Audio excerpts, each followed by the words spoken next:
IVM. It's story time. புதுசா ஆட்சிக்கு வந்த ஒரு அரசன் மனித இயல்புகளை பத்தி நல்லா தெரிஞ்சுக்கிட்டானான்னு இந்த கதையில பார்க்கலாம். இது வரைக்கும் நம்ம சேனலுக்கு சப்ஸ்கிரைப் பண்ணலைன்னா உடனே சப்ஸ்கிரைப் பண்ணி பக்கத்தில் இருக்கிற பெல் பட்டனை கிளிக் பண்ணுங்க. இந்த கதைகளை இப்போ நீங்க ஸ்டோரி டைம் தமிழ் யூடியூப் சேனல்லையும் ஐவிஎம் பாட்காஸ்ட் ஆப்லையும் மற்ற ஆடியோ தளங்களிலும் கேட்கலாம். ஸ்டோரி டைம் தமிழ் சேனலுக்காக உங்களுடன் ரவிசங்கர் பாலச்சந்திரன். கதையை கேட்கலாம் வாங்க. வீரபுரின்னு ஒரு பெரிய நாடு இருந்துச்சு. அந்த நாட்டோட ராஜா தன்னோட நாட்டை நீதி நேர்மை தவறாம ஆட்சி செஞ்சுக்கிட்டு இருந்தாரு. அவருக்கு மனித இயல்புகளை பற்றியும் உளவியலை பற்றியும் நல்லா தெரிஞ்சதுனால தான் அவர் நல்ல ஆட்சி கொடுக்கறதா ராஜகுரு நினைச்சாரு. நாட்டோட நிர்வாகமும் ஆட்சியும் நல்லா போய்கிட்டு இருந்தப்போ திடீர்னு எதிர்பாராத விதமா பக்கத்துல இருக்கிற சூரபுரிங்கிற நாட்டோட ராஜா வீரபுரி மேல படையெடுத்து வந்தாரு. வீரபுரி நாட்டோட ராஜாவுக்கு போர்ல ஈடுபட்டு தன்னோட நாட்டு மக்களுக்கு துன்பத்தை கொடுக்கறதுல அவ்வளவா ஈடுபாடு இல்லைன்னாலும் அவரு மேல ஒருத்தர் படையெடுத்து வரும்போது சும்மா இருக்கக்கூடாது அப்படின்னு அவரும் போருக்கு தயாரானாரு. சூரபுரி நாடு படைபலத்துல வீரபுரி மாதிரி 2 மடங்குக்கு மேல இருந்துச்சு. அதனால எல்லாருமே இந்த போர்ல வீரபுரி தோத்து போயிடும், சூரபுரி நாட்டுக்கிட்ட அடிமை ஆயிடும் அப்படிங்கிற மாதிரி நினைச்சாங்க. ஆனா ராஜகுருவோட தேர்ந்த ஒற்றர் படையினாலையும் சாமர்த்தியத்தினாலையும் சூரபுரியால ரொம்ப நாளைக்கு இந்த போர்ல தாக்குப்பிடிக்க முடியல. போர் நடக்கிற நாட்கள்ல சூரபுரி வீரர்களுக்கு தேவையான உணவுகளையும் அவங்க கையோட எடுத்துக்கிட்டு வர்றதா ராஜகுருவுக்கு ஒற்றர்கள் வந்து தகவல் சொன்னாங்க. அந்த உணவுப் பொருட்களை எடுத்துக்கிட்டு வர்ற பணியாளர்களும் சமைக்கிறதுக்காக வர்றவங்களும் போர் வீரர்கள் இல்ல.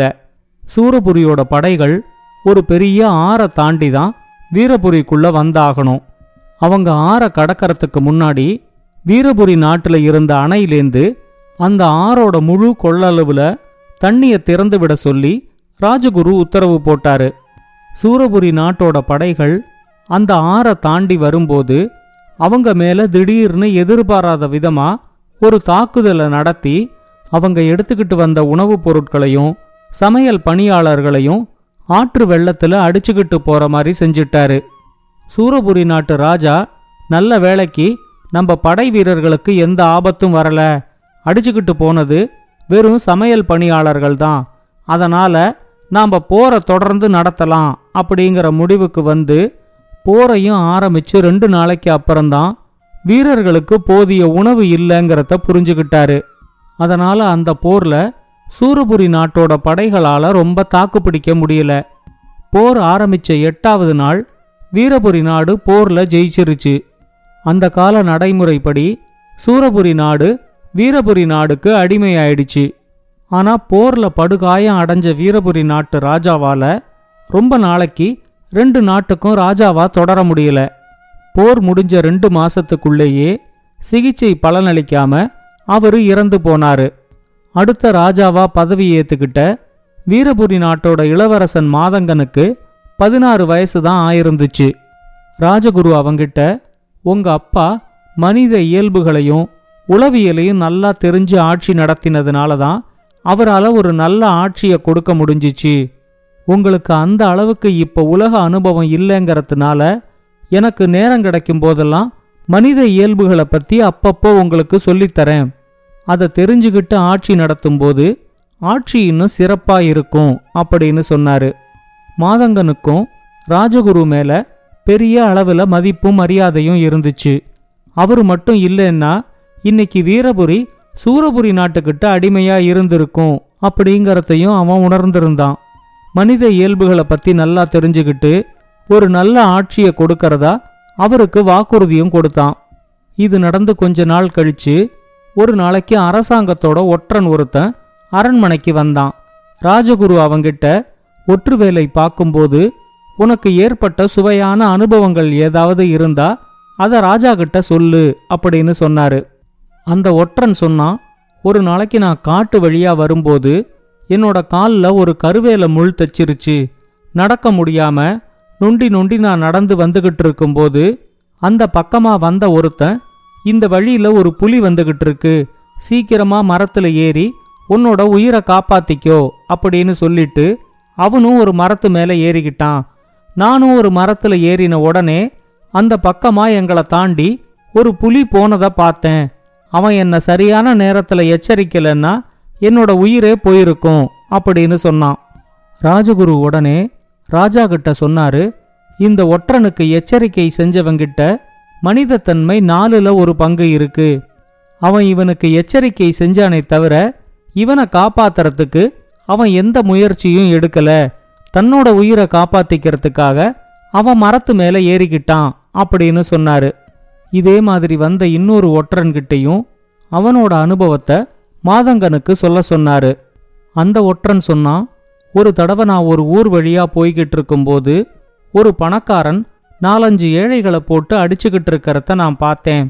அந்த ஊர் வழியா பயணம் செஞ்சுக்கிட்டு இருந்த ஒருத்தர் அந்த பணக்காரங்கிட்ட இவங்கள நீ ஏன் அடிக்கிற அப்படின்னு கேட்டாரு. அதுக்கு அந்த பணக்காரன் சொன்னா, இவங்க எல்லாருமே சாப்பாட்டுக்கு கூட வழி இல்லாத ஏழைகள்.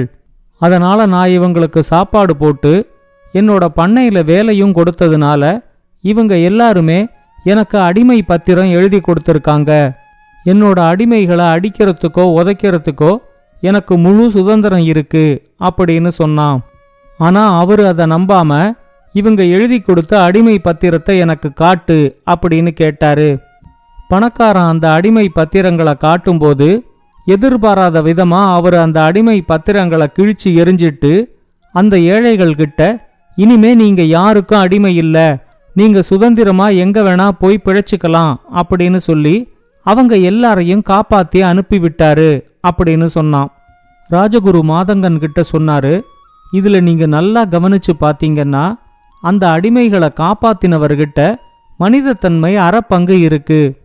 ஒரு வாழ்நாள் துன்பத்திலேந்து அந்த அடிமைகளை அவர் காப்பாத்தினாரே தவிர அவங்க நிம்மதியா சொந்தமா உழைச்சு வாழறதுக்கு அவரு வேற எந்த ஏற்பாடுகளையும் செய்யல அப்படின்னு சொன்னாரு.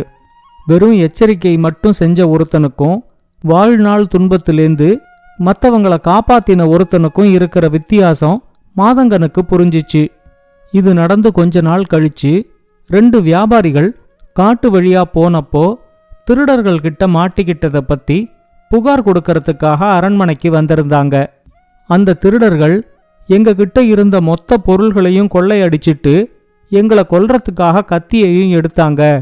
ஆனா அப்ப அங்க வந்த திருடர்களோட தலைவன் தான் எங்க உயிரை காப்பாத்தினான்.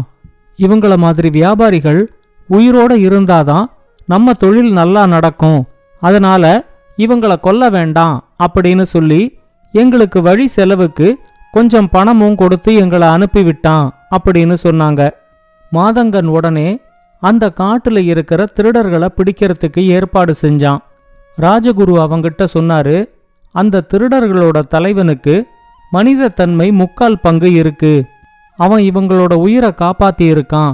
ஆனாலும் அவனோட திருட்டு தொழில் அவனுக்கு முழு மனிதத்தன்மைய கொடுக்கல அப்படின்னு சொன்னாரு. மாதங்கனுக்கு அவர் சொன்னது புரிஞ்சிச்சு. திருடர்களோட தலைவனுக்கு தண்டனை கொடுக்கும்போது குறைவான தண்டனை கொடுத்து அவன் திருந்தி வாழறதுக்கு ஏதாவது ஒரு ஏற்பாடு செய்யணும் அப்படின்னு மனசுக்குள்ள நினைச்சுக்கிட்டான். அவனுக்கு இப்ப மனிதர்களோட உளவியலும் மனித தன்மையும் புரிய ஆரம்பிச்சிருந்ததுனால அவனோட ஆட்சியும் கொஞ்சம் கொஞ்சமா நல்ல ஆட்சியா மாறிக்கிட்டு இருந்துச்சு. ஒரு நாள் ஒரு அரசாங்க வீரன் 2 பேரை கூட்டிக்கிட்டு வந்து அரண்மனையில ராஜாவுக்கு முன்னாடி நிறுத்தினான்.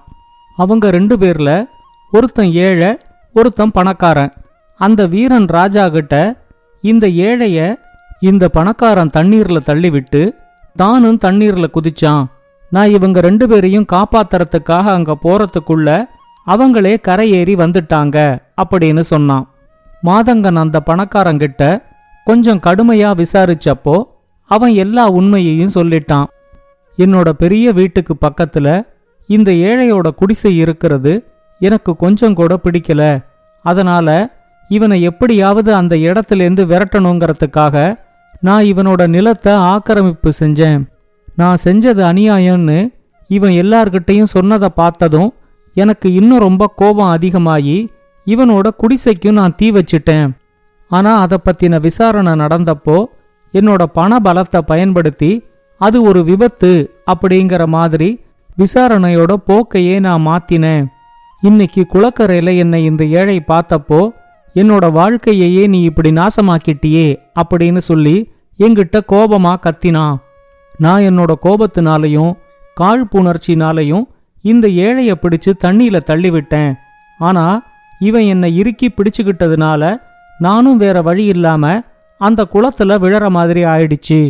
ஆனா எனக்கு நீச்சல் தெரியாம நான் உயிருக்கு போராடி தத்தளிச்சப்போ இந்த ஏழை தான் என்னோட உயிரை காப்பாத்தி என்னை கரையில கொண்டு வந்து சேர்த்தான். காழ்ப்புணர்ச்சினால நான் செஞ்ச தப்பெல்லாம் எனக்கு இப்பதான் புரியுது அப்படின்னு சொன்னான். மாதங்கன் அந்த பணக்காரங்கிட்ட, இந்த ஏழைக்கு நீ இதுவரைக்கும் ஏற்படுத்தின நஷ்டத்துக்கு எல்லாத்துக்கும் நீ ஈடு செய்யணும். அதை தவிர இவன் உன் உயிரை காப்பாத்திருக்காங்கிறதுனால இவனுக்கு நீ ஒரு பெரிய தொகையை அன்பளிப்பா கொடுக்கணும் அப்படின்னு சொன்னான். பணக்காரனும் மாதங்கனோட தீர்ப்பை ஏத்துக்கிட்டு இனிமே அந்த ஏழையோட நட்பு பாராட்டுறதா உறுதி சொல்லிட்டு அங்கேருந்து கிளம்பினான். அவன் சொன்னபடி செய்யறானான்னு பார்க்கறதுக்கு ஒரு வீரனையும் மாதங்கன் நியமிச்சான்.